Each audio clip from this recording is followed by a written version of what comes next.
And I'm delighted to say, as I mentioned before, that former Kerry captain, former Kerry All-Ireland winning captain, actually, Darran O'Sullivan is with us today, as he will be throughout the summer. Darran, how are you?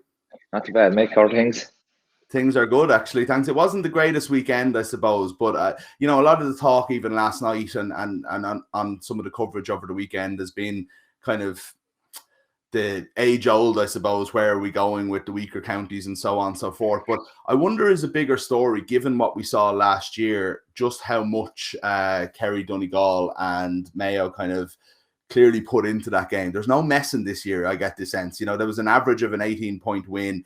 The scores, even in the three games, were remarkably similar. Mayo 323, Sligo 12 points, Kerry 322, Clare 111, and Donegal 225. Down 112. That's two Division 2 teams that were just cast aside there. It looks to me anyway like as if these teams are like, we're taking no chances whatsoever this year and we're going for a hell for leather from the start. Yeah, I think so. I think definitely down here in Kerry, I think last year's hurt against Cork, where I genuinely have been saying continuously, I think they took their eye off the ball and they weren't going to get caught again this year. And to be fair, I think Clare probably outside of Munster maybe don't get the credit they deserve. They're a solid Division 2 team. They're progressing all the time.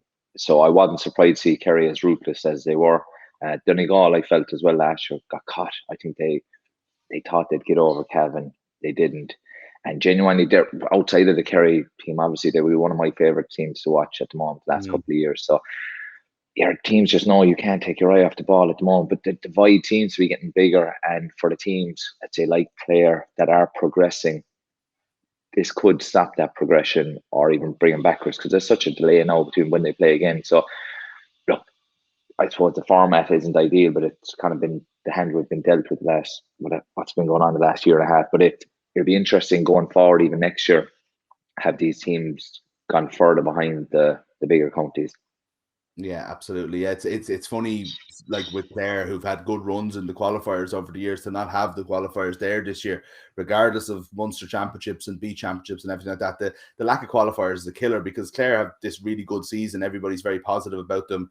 And in their last two games, they come up against two of the best 3 or 4 teams in the country in Mayo for promotion, and then Kerry in the championship, and then it's over, and you have to wait till next February or whatever it is when they get when they play again to build on that progress. Really tough. Oh, it is very tough, and my big thing there is it's obviously tough on the players that are there, but even the generation that are going to come after, you get them from them seeing these boys playing week in, week out, going on a run in the qualifiers or pushing one of the big teams to the last 5 or 10 minutes. And I suppose for the next 7, 8 months, they won't be able to watch these players playing at all. So it's a knock-on effect of the current players, that their progression and their kind of what they're trying to build is going to be stopped. But then the younger generation aren't getting to see these players and be looking up to them. We'll go into kind of the individual stuff on Kerry and kind of where they're going. But I'm just wondering, it's like you mentioned Donegal being one of your favourite teams. So they had 115 in the first half against Down. Now, the fact that none of these 3 games were contests definitely took away from them in terms of how interesting they were to watch or how good they were to watch. But the fact is, massive scores from all 3 teams. And we are seeing that it's been happening for a while now, but I think we're definitely going to see it this year, that all-out attack seems to be the way that the big teams have decided is that if there is a way to stop Dublin, there's no point in putting 13 men behind the ball. Those days seem like they're well and truly gone. Yeah, it's great to see. I think we all want to see scores. We want to see players taking each other on. Like that, I suppose we're chatting off there about the forward mark. I think I think more and more players are going to stop taking the forward mark and actually have confidence in themselves to go one-on-one. I had this conversation with Ian McGee a couple of weeks ago.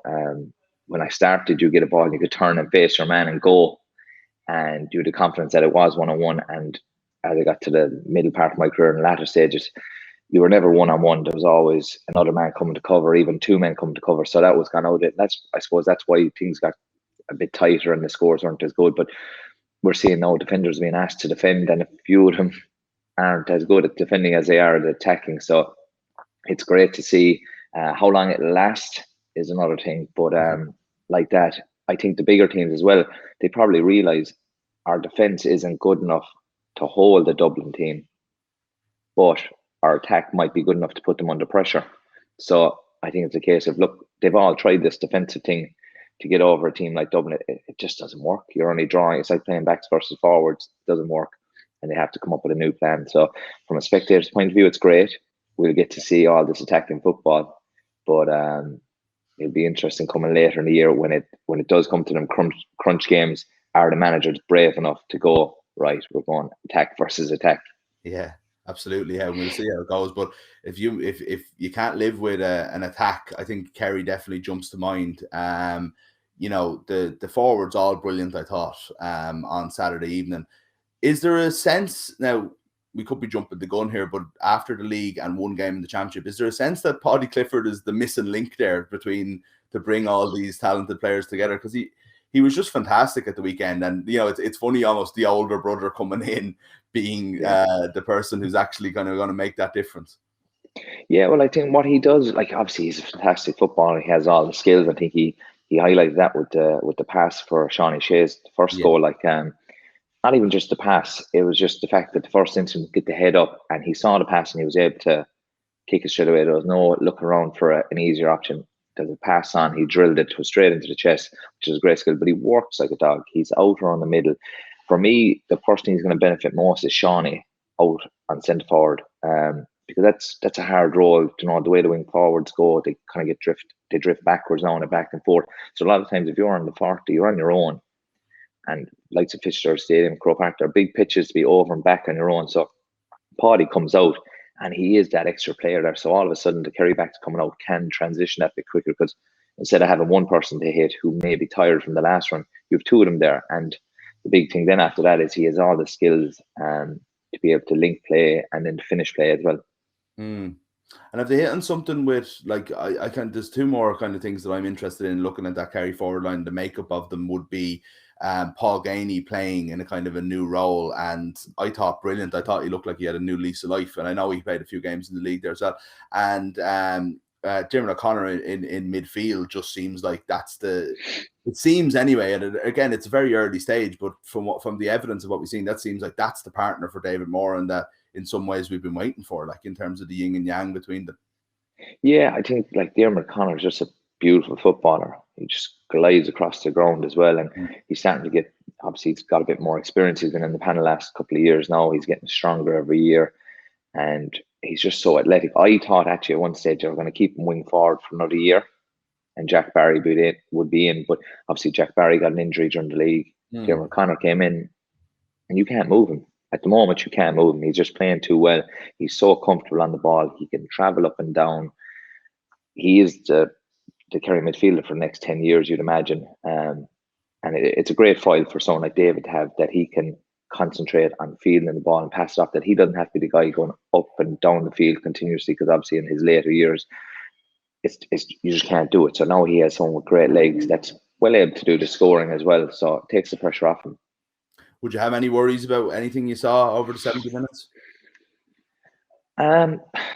It's hard to say worries. I suppose they started so well. They were always going to drop off at different stages, because I suppose realistically the game was over very early. I suppose the big worry was, I always expected Kerry to win well. I did think that Clare would cause them a few problems in the attack, because they're very direct. They should have had a goal early on as well. There was a great ball in by Tubridy.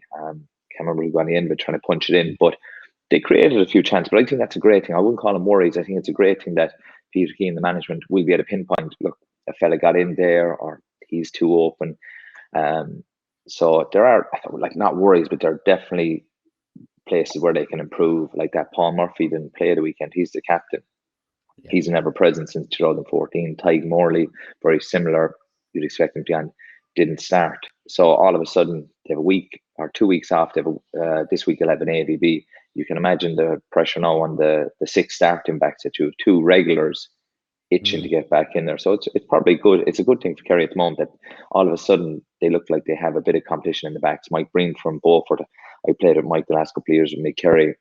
Very quiet, unassuming guy, but I always be laughing. He's like a Rolls Royce footballer. He never seems to look flustered. He just cruises up the field. You'd be kind of saying at times, Jesus, will you go? Will you go? But no one gets close to him. So whatever way he's doing it well. So he's come in and done really well. So I'm delighted to see him playing so well. Yeah. Okay, well, good stuff for Kerry. They have a long old Munster Championship run this year. They might have to play 3 games, so it's tip neck in a couple of weeks. But the Donegal game, they have the longest route of them all. They have to win, the 4 games through. They've got Derry up next, who are, on fire really, and kind of blew everybody away in Division 3 in the football. But the big worry, I suppose, like they played well, and there's lots of positives to take from it. It wouldn't be it's not a negative Donegal conversation, but Michael Murphy, we didn't think he was going to play. We didn't think he was ready, and he scored a lovely point straight on. You're thinking, oh, maybe he's okay. And then you see him pulling up with that hamstring. I know you've had issues in the past, Darran. You've talked about it, where, maybe you put your body through too much. You've tried to play on through injuries. You came back too soon a few times. Those things don't do you a whole lot of good in the long run, And look, Donegal want Michael Murphy to play. Michael Murphy wants to play, but it looks like a bad decision today, doesn't it? Yeah, it was one of them ones. It's risk reward. He starts, he gets a point. You're thinking happy days, and then he's gone. You're there automatically thinking, I should have left him off. Like it's a very funny one. I don't think any other county has a player like Michael Murphy that really drives the whole thing. Like he's been doing it since 18, captain since 22. It is a one. If he's anywhere fit, you can imagine, oh, look, we'll get him out there. We might be able to ease him through the game. But obviously now with the injury, it just looks like a really silly decision. I think they would have won that game without him. The fact that they have such a tough route, I can't see the sense in playing him. They have 4 games more than anyone else, and he's so important to them. Playing him through all them games, it just, now all of a sudden, look, it's easy to say, no, hindsight's a fine thing, but it looked like a very silly decision now, because hamstring injury, I don't care if it's grade 1, 2, or 3, it's going to take time. And even if it's recovered back your mind, you will be thinking, this can go straight away. That's what I was actually going to ask you. There's so much with hamstrings. It can be the fact that they never fully prepare and they can niggle and then get away. But also there's a psychological, if you're one person you'd trust to get over a psychological issue, it'd be Michael Murphy. But at the same time, it's always there, isn't it? As if I go full here, if I go for this ball, could the year be over? Could the more than a year be over? 100%, especially this year, because you get a semi-bad hamstring or calf or whatever it is, you're gone. Because even if you only miss 1 or 2 games, trying to get back up to speed that quickly, I just don't think you can do it. No, I suppose he can change his game, or it's not too explosive, but the hamstring can go at any moment. And like you said, the psychological aspect of it, geez, I think it was my last year, Kerry. I don't think I sprinted once. Wow. Just the fear of it going, and like that, if it goes on and gone for 4, 6 weeks, whatever it is, but then it's the bother of trying to get fit after being out for that amount of time. So look, it was obviously a big risk. They're going in against Derry now, and look, Derry are going to be full of confidence. They've had a great league campaign, but it is Division 3. So Donegal should be able to get over them without Michael Murphy if they are to be serious contenders. Absolutely, yeah. Another serious contender then, as I mentioned at the start, Mayo. So they lose. So like maybe it's not quite their Michael Murphy, but it's not too far off in Cillian O'Connor. And I was interested to see that Aidan O'Shea as the full forward, where, look, I mean, that's where we all remember him even as a minor or in corner forward when he was starting on the senior team as such a young man. But to see him back in there kind of full time, and did stay in there for the game. Sligo, of all the teams, we're talking about Clare and Down putting up whatever kind of fight they did. Sligo just at this moment in time, just not in a position to compete with Mayo. So it's hard to take anything from it. But would you see enough in O'Shea to think that actually, one, they can afford to lose him out the field a little bit for the bigger games, and 2, that he can make that kind of Cillian O'Connor impact, even if it is in a different style? Yeah, like you said, it'll be a totally different style. But I think to get the best out of Aidan O'Shea, Mayo have to change their style slightly. They're very much a running team, and there's no point running the ball and then trying to kick it in when there's bodies in front of Aidan, because he has to work that bit harder to get frees than anyone else. You'll even see it the weekend. Every time he gave off the ball, there's always a stray fist coming in. And obviously, he's so big, he doesn't get frees as easily. I've always felt that he doesn't get the credit he deserves. But it's also because the style of play Mayo have, which is so effective for them, probably doesn't suit him. So I think they just need to taper it a small bit, that they are looking up that bit quicker, kicking in. A few times they did kick it in early, he wasn't catching it with his hands outstretched over his head. He was catching it to the side. And if you're a defender, you're not going to you're not going to reach around Aidan Shea to get that. And then the key thing for me is that the players know, right, when we get to this point in the field, it's going straight into Aidan, and then having the confidence, Aidan's going to win it. I'm going to run off him. And then as a defender, you don't know, right, is Aidan going to go on his own, or does a body come from his left and his right? So they'll obviously be working on in training because Killian's such a big loss to them.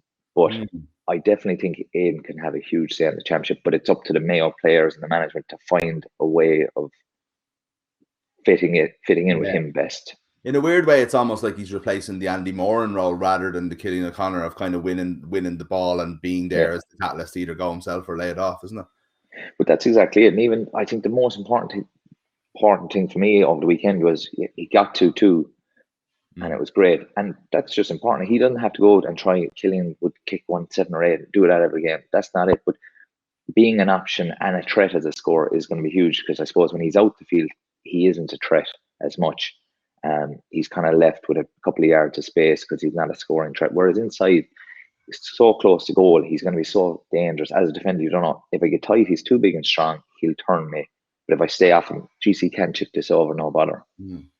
Yeah. They've got Leitrim now in a couple of weeks in the other semi-final, so they'll have more of a chance to experiment without being too disrespectful to Leitrim, and they'll have a keen eye now on Galway and Roscommon this week. But before I let you go, Darren, there's some other matches I'd like not to even talk about in detail. There's some headlines, even the Offaly kind of getting that big win over Louth and them looking like they're kind of continuing that progress that they made through Division 3. Wexford having their first championship win in a long time. But the one I wanted to mention just briefly was Limerick, because I remember we were doing a show a couple of years ago. We were talking a lot about Division 4. There was a time where I was like, how has this happened? Limerick are genuinely and quietly the worst team in the country here all of a sudden, you know, and you would have played against really good Limerick teams in Munster finals that like almost they would have caught nearly any other Kerry team at least once in that time, but you guys were, you know, winning All Irelands all the time back then. But they really fell off, and I think it's a sign of how far they've come in just a couple of years. Even that all the good work that we hear a lot about in Limerick hurling and stuff like that, it's obviously across the whole organisation there, and they've really got it back together. It's good to see for Munster, isn't it? I'm delighted. It was a couple of years ago now. I actually got followed on Twitter or Instagram by Limerick footballers, and I was up in Limerick working, and I was traveling around. I was chatting to a fellow involved, and he was on about the underage structure and the work that they were putting in then. And it was a case of, we're putting it in now so we can reap the rewards later. And it wasn't a case of rushing and trying to fix it overnight. It was a case of, look, we've fallen so far, we're going to build. And they have, and it's great. And even last year, they were very close to being Tipperary, and we would have had a very different year. I think it was Conor Sweeney got an outside the boot, outrageous effort that I think was an equaliser in the game brought to extra time. So the progression, I genuinely, I think they'll go into this Cork game with a bit of confidence. You know, a lot of them are younger lads and kind of come in over the last year, so they're used to win. They're getting that winning feeling now, and I suppose they'll say to them, look, we should have beaten Tipperary last year. Tipperary went to beat Cork. Why can't we do it? Yeah. So look, for me, it's great to see, because I would like that. I played in a lot of them really good Limerick games, and they were a great team. And I suppose with the hurlers going so well and rugby being so big up there, football was what was sacrificed and what suffered. So look, it's great to see, like Clare, like we've mentioned already, have been progressing lovely, and it'd be great to have Limerick progressing now as well. Yeah, absolutely. Well, listen, there's lots to talk about. We've 7 teams are gone, but everybody else is still there, and it's going to be a good summer ahead. I think we'll hopefully have some closer games to talk to when next time we have you on. But great chatting to you anyway, Darren. Thanks a million. All right, cheers, mate.